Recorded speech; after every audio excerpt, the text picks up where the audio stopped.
కృష్ణా జిల్లా మచిలీపట్నంలో గ్యాస్ కష్టాలు కొనసాగుతున్నాయి. చంటి బిడ్డలతోటి గ్యాస్ ఏజెన్సీల వద్ద మహిళలు బారులు తీరారు. రోజువారీ పనులకు వెళ్లే మాకు ఒకరోజు కూలి పోగొట్టుకుని గ్యాస్ కోసం నిరీక్షించాల్సిన పరిస్థితి ఏర్పడిందంటూ లబ్ధిదారులు ఆవేదన చెందుతున్నారు. సుకర్లాబాద్లోని ఇండియన్ గ్యాస్ కంపెనీ గోదాం వద్ద పెద్ద ఎత్తున మండు టెండర్లో ప్రజలు క్యూ కడుతున్నారు. గ్యాస్ బుక్ చేసుకున్నాక డెలివరీ రిపోర్టు వచ్చినా కూడా గ్యాస్ సరఫరా మాత్రం ఇవ్వడం లేదని లబ్ధిదారులు ఆవేదన వ్యక్తం చేస్తున్నారు. గ్యాస్ కోసం వారాల తరబడి నిరీక్షించాల్సి వస్తుందని మరికొందరు వాపోతున్నారు.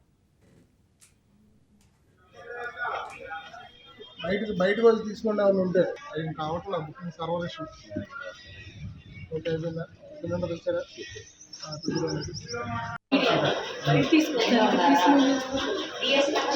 జనాలు చూపించుకోండి.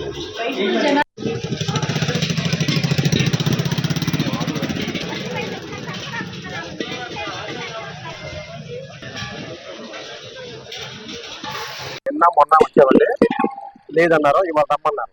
కాకపోతే ఏంటంటే ఇదంతా కృత్రిమ కొరతగా అన్ని తెలిసిన వాళ్ళు అయితే కృత్రిమ కొరతగా అభినందించాలి. ఇంట్లో ఒక్కొక్కడికి 5 బండ్లు 6 బండ్లు ఉన్నాయి. 4 బండ్లు 3 బండ్లు ఉన్నా కానీ మళ్ళీ 5వ బండ్ల కోసం ఎగబడుతున్నారు. పై నుంచి గ్యాస్ అయితే వచ్చింది అంటున్నారు. కాకపోతే ఆన్లైన్ లో బుక్ అవ్వట్లేదు కాబట్టి జనం కూడా ఇబ్బంది పడుతున్నట్టుగా భయపడి ముందే వస్తున్నారు.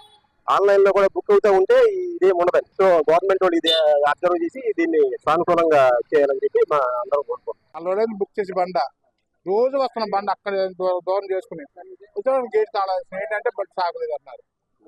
ఇదివరకు మటుకి ఎప్పుడు వస్తే అప్పుడు 5 నిమిషాల్లో బండి ఇచ్చేవారు. మరి ఇప్పుడు ఏంటో ఇప్పుడు సర్వర్ పని చేయట్లేదు అంటారు. చిలకలు ఇప్పుడు నుంచి చేస్తున్నాం. బండి ఎక్కించుకుని రావాలంటే ఇప్పుడు నా వయసు 54 ఏళ్ళు.